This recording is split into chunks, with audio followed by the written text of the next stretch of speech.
मैं आपको बताऊं उसकी दो वजह वैसे। तो मैंने जैसे साल डेढ़ साल पहले कॉमेडी शुरू करी है, तो मैंने बहुत लोगों के लिए ओपन किया है, जैसे कि विपुल गोयल, अमित टंडन, बस्ती, उपमन्यु, आकाश गुप्ता, सारे मेल कॉमेडियंस। आज वो दिन है मैं फीमेल कॉमेडियन को ओपन कर रही हूँ।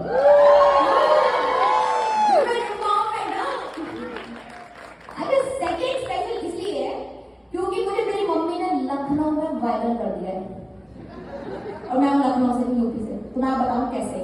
तो मैंने कल मम्मी को बताया, मैंने कहा मम्मी मैं जेमी लीवर की ओपनिंग कर रही हूँ। और आजकल यार जेंजी छोड़ो भाई, पेरेंट्स सोशल मीडिया एडिक्ट हैं। तुम बच्चों क्या संभालो, पेरेंट्स संभाल लो पहले। घंटों घंटों को रीलें देखते हैं लोग। दिन की 50 स्टोरी डालती मेरी मम्मी, सीरियसली, कि लाइक मेकिंग टी पिक्चर डालती, सेल्फी, फिर बोलेंगी हैविंग ब्रेकफास्ट विद गुड्डा के पापा। गुड्डा मेरा नाम है करना।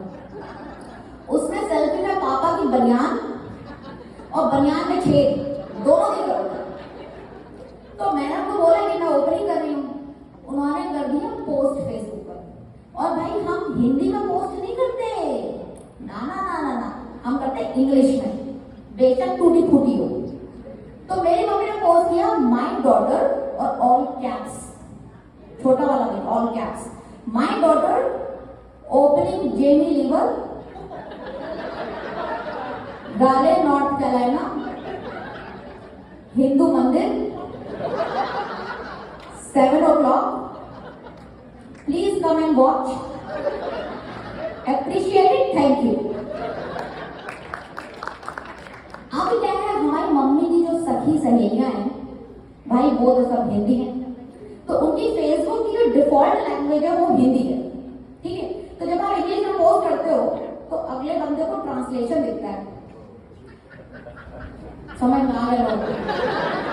हमारे राले की ऑडियंस समझदार हो, अगले को क्या दिखता है, आज सुबह का पोस्ट, अच्छा भाभी जी ने पोस्ट किया है, मेरी बेटी शुभी गुप्ता जेमी का कलेजा खोल रही है हिंदू मंदिर में, डाले नॉर्थ कैरोलिना, प्लीज जाएं और देखें, धन्यवाद। तो मम्मी ने ऑब्वियसली लीवर की स्पेलिंग LIV की याद कर दी थी, तो वो कलेजा हो गया। मैंने कहा यार मम्मी एडिट करो उसको। अब लोग क्या समझे कि गुप्ता की बेटी तो चार्टर्ड अकाउंटेंट थी, डॉक्टर भी बन गई क्या? तो मम्मी कहती नहीं एडिट नहीं करना, हम दूसरा पोस्ट डाल देंगे, मोर पोस्ट मोर फॉलोअर।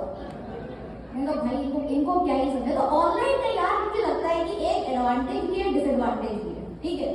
तो डिसएडवांटेज तो ऐसी चीज है कि लोग पता नहीं कुछ भी पोस्ट कर रहे हैं, इंक्लूडिंग माय पेरेंट्स।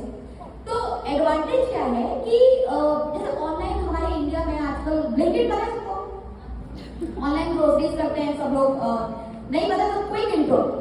तो ब्लिंकिट ऐसा है कि जैसे आप यहाँ पर रात के 10 बजे बैठे हुए सोफे में, आपको एकदम से याद आ रहा है दूध नहीं है यार, कल चाय कैसे बनेगी। तो हम क्या करते हैं, यहाँ पे आज सर्दी पड़ रही होती है, कपड़े पहनो, गाड़ी गर्म करो, टारगेट जाओ, शॉपिंग करो, फिर आओ, ये करते कराते 1 घंटा निकल जाता है। इंडिया में अगर आपको रात के 10 बजे याद आता दूध नहीं है, बैठे बैठे क्लिक करो, 10 मिनट में दूध। और यहाँ पे भाई साहब बोलते हैं हमारी इकोनॉमी डेड है। तो मैंने मम्मी को बोला, मैंने मम्मी तुम्हें ब्लिंकिट सिखा, तुम ऑनलाइन शॉपिंग किया करो, ठीक है। तो मैंने काफी सालों से उनको सिखा रखा था। तो जब पहली बार सिखाया उनको, तो क्या करिए, मैंने कहा ऑनलाइन वेजीज ऑर्डर करो, तुम अभी मेरे सामने कर लो ताकि प्रैक्टिस हो जाए, बाद में मैं चली जाऊँ फिर तुम कैसे करोगे, ठीक है। ऑनलाइन वेजीज ऑर्डर कर रही है, घंटा भर हो गया, कर ही रही। अरे मम्मी ऐसा क्या कर रही है, मुझे दिखाओ। तो मैंने सब कुछ उनको सिखाया था, जैसे कार्ड में कैसे ऐड करना है, कुछ स्पेसिफिक इंस्ट्रक्शंस को वो देने हैं, फिर पेमेंट करो, UPI खत्म थे।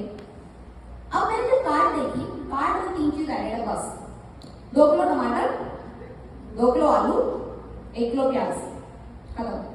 मैंने कहा तुम घंटा में क्या कर रही थी, जो स्पेसिफिक इंस्ट्रक्शन थे ना उसमें 3 पैराग्राफ टाइप किए थे मम्मी ने।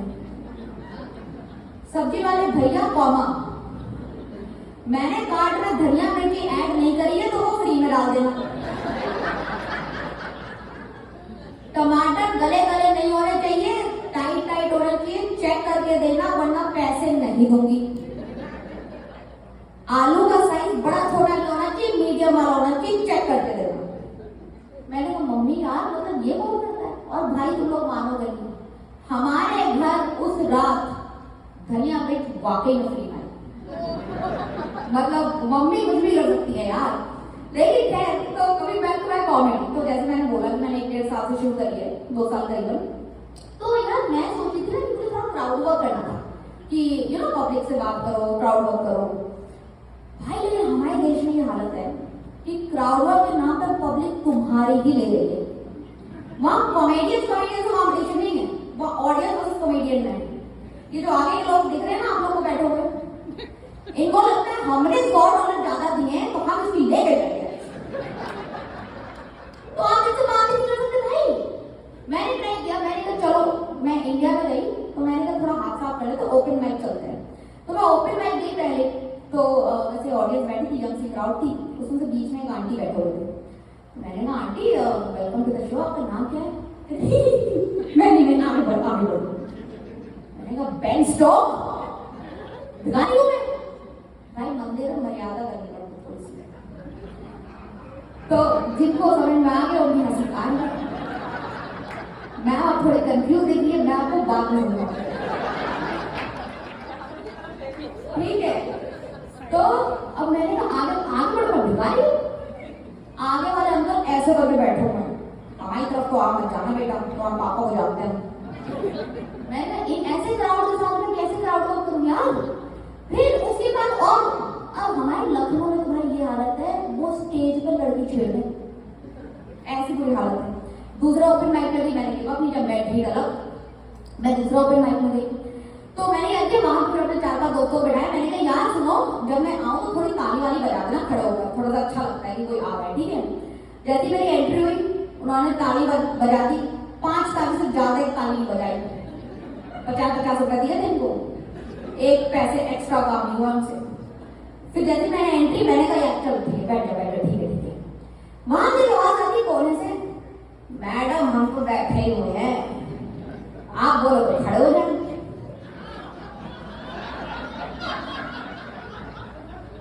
ये डबल मीनिंग नहीं था।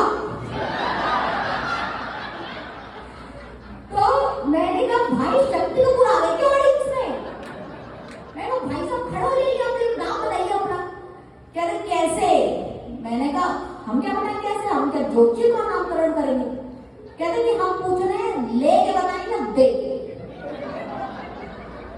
मैंने कहा पप्पी भाई साहब पहले खड़े हो, हरकतें तुम्हारे उदित नारायण जैसी हैं, तुम गा के बताओ, हम भी बताते। हमारे लखनऊ वाले कम नहीं है भाई, उसने बगल वाले बबलू से मांगी पुड़िया, कहता बबलू पुड़िया देना जरा, टूटीर बड़ी है मत मत, टूटीर बड़ी है मत। भाई उस दिन के बाद मैंने अमूल चीज भी खाना छोड़ दिया। अच्छा boys in the house give cheers please. है ही नहीं क्या, लड़के नहीं आए क्या? वुमेन एम्पावरमेंट ज्यादा भी हो गई। बॉयज इन द हाउस, चलो बहुत बढ़िया। देखो मैं तुम्हें एक बात बताऊं, हम जो लड़कियां होते हैं ना यार, हम कोई भी हो, like married, unmarried, single, double, मरी जिंदा, कोई भी, हमको छेड़ना पसंद है। तुम दिल खोल के छेड़ो और हमको छेड़ना पसंद है, we appreciate it. The only thing I am saying, class होना चाहिए। अब तुम लोग की प्रॉब्लम क्या है, तुम लोग का सबका छेड़ने का तरीका ही सेम है, रिक्शा वाला स्टाइल। अरे बेबी छम्मा छल्ला चलती है क्या? मतलब अब क्या girls in the house give cheers. Very good empowerment, समझ गई तो देवी का दिल क्या है। तो देखो मुझे लगता है कि लड़के जब छेड़ रहे हो, ठीक है, हमारे यूपी में जब वो आपको मूवी याद है धूम आई थी, उसमें गाना आया था धूम मचा ले, ठीक है, उसने लड़कों ने हमारे ब्रेक पे म्यूजिक लगा रखी थी, तो लड़की छेड़ के ऐसा है बैठ जा, चलती है क्या? एक बार मैंने तो पलट के बोल दिया चल। तो पता है ट्रिक है फॉर गर्ल्स, तुम लड़कों को मुस्कुरा दो, उनकी सूसू निकल जाएगी। भाई इनके मैनिफेस्टो में मैं बताऊं, ये बताया गया कि लड़की छेड़नी कैसे है।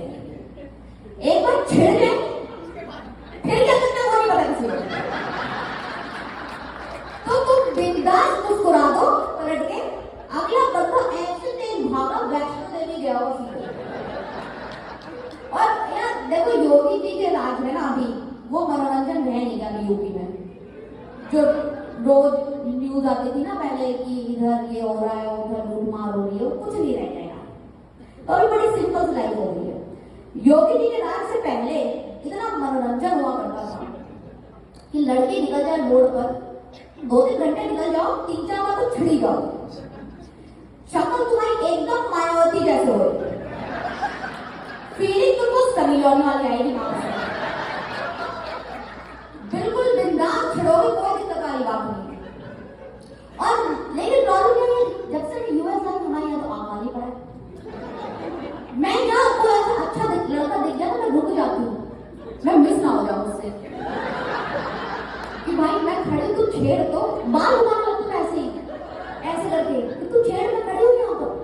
लेकिन ना मजा आ रहा, मैं पलट के देख ले। होती है। अब क्या तुम लोग क्या चाहते, लड़कियां छेड़ने लगे क्या चाहते तुम लोग? आवाज आ रही हाँ, मंदिर की मर्यादा। तो लेकिन खैर अब क्राउड वर्क में क्या था यार कि फिर मैंने कहा कि अब कैसे क्राउड वर्क किया जाए भैया ऐसे लोगों के सामने। तो फिर मैंने एक फाइनल मेरा शो हुआ तो मैंने उसमें क्राउड वर्क के लिए क्या अपना ही दोस्त इम्प्लांट कर दिया। मैंने कहा नेहा तू बैठो सामने, मैं पूछूंगी मैडम आपका नाम क्या है, तू बोलेगी नेहा, मैं बोलूंगी तेरी प्रोफेशन क्या है, तू बोलेगी इंजीनियर की कौन सही रहती कॉमेडी के लिए, ठीक है। तो फिर उसमें हम बातचीत करेंगे, ठीक है। मेरा शो हुआ, बहुत बड़ा शो था यार। मैं गई स्टेज पर, भाई लाइट इतनी पड़ रही सामने दिख नहीं रहा कुछ। अब मैंने कहा तो मैडम आपका नाम क्या है?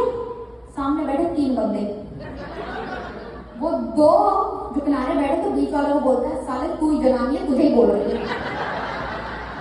हर चीज अपनी बीबी को जाके बोलता है तू, तुझे पहचान नहीं लड़की नाम पर। मैडम हम बता इसका नाम। मैंने कहा नहीं सर।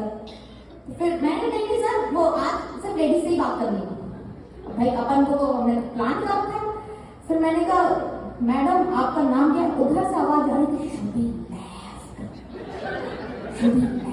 मेरा ऑर्गेनाइजर।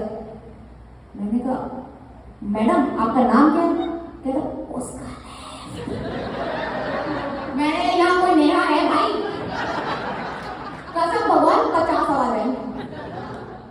मैंने कहा कोई इंजीनियर है? वो भी 85 आवाज आई। फिर मैंने कहा भाई धन हो गए क्योंकि तेरे से नहीं होगा क्राउड वर्क, तू ऐसे ही चल। Thanks my time guys, thank you so much.